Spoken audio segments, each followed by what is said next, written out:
my name is Teagan Bowzer, and we're here today with City Councilwoman Heather Hardinger. She's up for re-election this year. How are you today? I'm doing well. It's been a very busy day, but the weather is perfect. I can't complain. Good. I did want to thank you for coming out and letting us take some of your time so we can ask you some of these questions. So let's go ahead and get started. You've emphasized the importance of workforce development and job growth. Can you share a specific example of policy initiative you've championed that directly benefited Springfield workers or small businesses?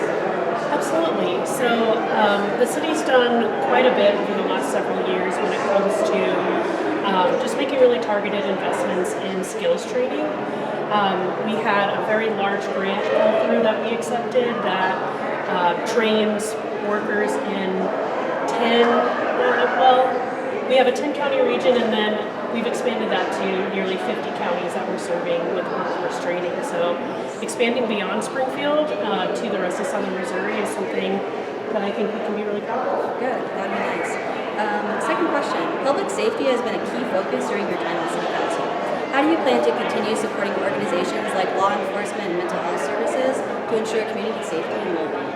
Absolutely. So over the past 4 years, we've been able to utilize some of our ARPA funding to support police and fire and the health department by providing them with some additional compensation as a thank you for serving the community, but also to continue to support those departments in those areas. I think something that we can continue doing is strengthening our partnerships with local mental health organizations. We already do quite a bit of work with them already, but I think there's a lot of work still to do when it comes to meeting the mental health needs of our community. Trying to think of what else. I think there are other aspects of public safety and neighborhood safety that continue to need to be addressed. I think people in Springfield want to live in a community they feel is safe. One of the things that I consider to be focus on public safety is instituting a real inspection program. So where people live and how safe their housing is, I think this is really important to people who live here. And so that's something that the Community Involvement Committee, which I chair, is working on right now. Nice. Next question. Springfield is growing and developing quickly. How do you plan to balance new development projects with preserving the character and needs of existing neighborhoods? Absolutely. So it's very important to me that neighbors' voices are heard in the development process. So I've been very intentional in making sure that, we're not only having conversations with developers, but that we're also having conversations with neighbors about what they want. I've also had conversations with developers, encouraging them to open lines of communication with neighborhoods because I think that neighbors deserve to be a part of a process when their neighborhood is changing.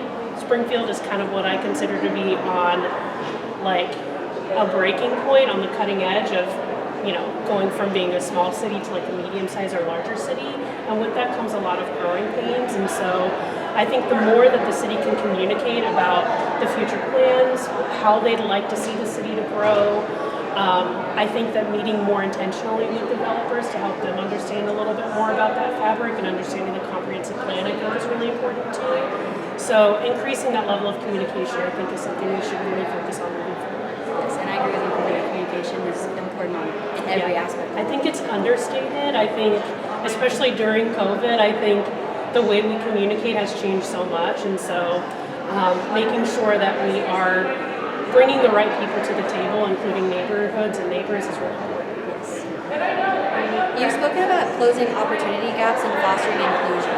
What steps do you believe Springfield still needs to take to become more equitable and welcoming city for all residents? Absolutely. So in 2020, this was right before I decided to run for council. I served on the Mayor's Commission for Human Rights and Community Relations, and we did a inclusion study, which the city had never done before, that really showed us that there is a huge, huge problem that we have with discrimination in Springfield. And so I think that we've used some of that data to create some really meaningful programs in the community that really help with welcoming and belonging. But I also think we have a long way to go.